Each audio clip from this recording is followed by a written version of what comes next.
دنیا کی زندگی چاہے کتنی ہی زیادہ کیوں نہ ہو، بہرحال ایک نہ ایک دن ختم ہو جانے والی ہے، اور اس کا مال و متاع چاہے کتنا ہی زیادہ کیوں نہ ہو جائے، بہرحال ایک نہ ایک دن چھوٹنے والا ہے۔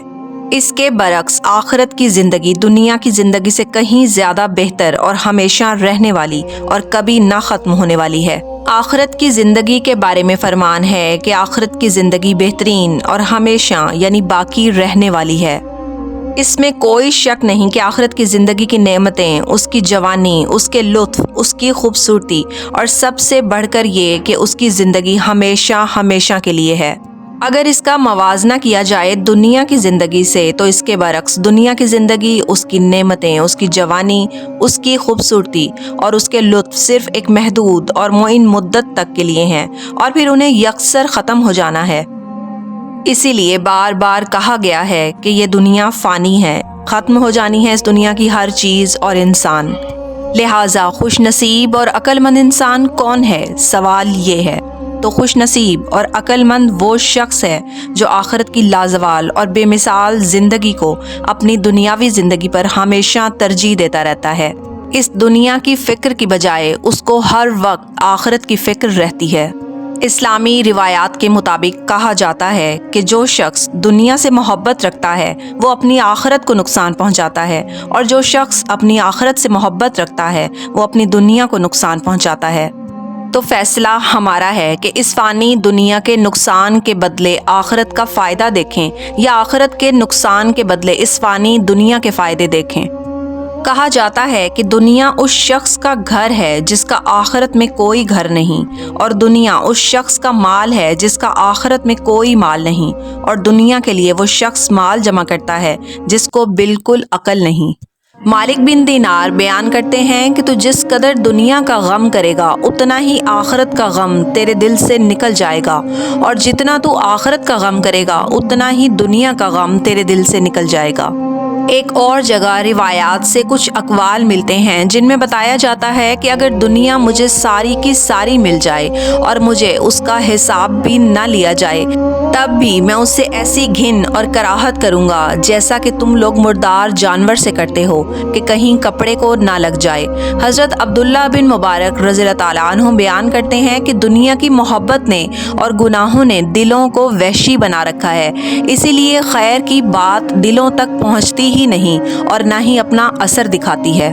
تو اپنے دلوں کو منور کرنے کے لیے دنیا کی محبت کو دل سے نکالنا ضروری ہے۔ اللہ تعالیٰ نے حضرت موسیٰ علیہ السلام سے فرمایا کہ جب تم وسعت کو آتے دیکھو تو سمجھو کسی گناہ کی سزا میں یہ آ رہی ہے، اور جب فکر و فاقہ کو آتے دیکھو تو کہو کہ صالحین کا شعار آ رہا ہے۔ اور اگر کوئی شخص حضرت عیسیٰ علیہ السلام کا اتباع کرنا چاہتا ہے تو ان کے ارشادات یہ ہیں کہ میرا سالن بھوک ہے، اور میرا شعار اللہ تعالیٰ کا خوف ہے، اور میرا لباس صوف یعنی بھیڑ بکری کے بال، اون وغیرہ ہے، اور میرا چراغ چاند کی روشنی ہے، اور میری سواری میرے پاؤں ہے، اور میں صبح اس حال میں کرتا ہوں کہ میرے پاس کچھ نہیں ہوتا، اور شام اس حال میں کرتا ہوں کہ میرے پاس کچھ نہیں ہوتا، اور ساری دنیا میں مجھ سے زیادہ غنی اور بے پرواہ کوئی شخص بھی نہیں کہ جو کسی دوسرے کا محتاج ہو۔ ضحاک بن قیس رحمۃ اللہ علیہ بیان فرماتے ہیں کہ جو شخص بازار جائے اور کسی چیز کو دیکھ کر اس کے خریدنے کی رغبت ہو اور ناداری کی وجہ سے یعنی اس کو نہ خریدنے کی وجہ سے اس پر صبر کر لے تو اس کا یہ عمل 1000 اشرفیاں اللہ کے راستے میں خرچ کرنے سے افضل ہے۔ دنیا کی زندگی کو آخرت کی زندگی پر ترجیح دینا سراسر بے وقوفی ہے۔ رہن سہن کے لیے گھر اور مکان اتنا ہی بنانا چاہیے جتنا کہ ضرورت ہو، اور اس میں زندگی کی اچھی طرح سے گزار ہو سکے۔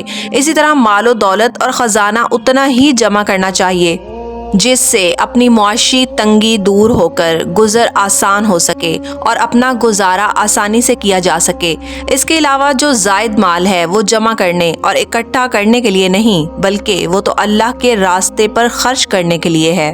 ہمیشہ یہ بات یاد رکھنی چاہیے کہ موت کے بعد شروع ہونے والی ابدی اور دائمی زندگی ہمیشہ وہی رہنے والی ہے، جہاں انسان دنیا میں کیے گئے اعمال، نیکی یا بدی کا حساب دے گا اور ان کے نتیجے میں جنت یا جہنم میں ٹھکانہ پائے گا۔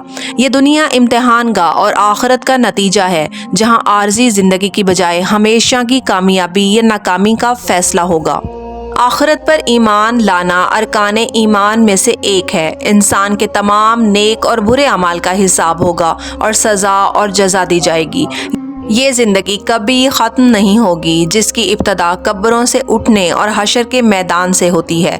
فکر آخرت کے لیے کیا کرنا چاہیے؟ نیک اعمال کرنے اور گناہوں سے بچنے کے لیے موت کے بعد کی زندگی کا خوف اور تیاری ضروری ہے۔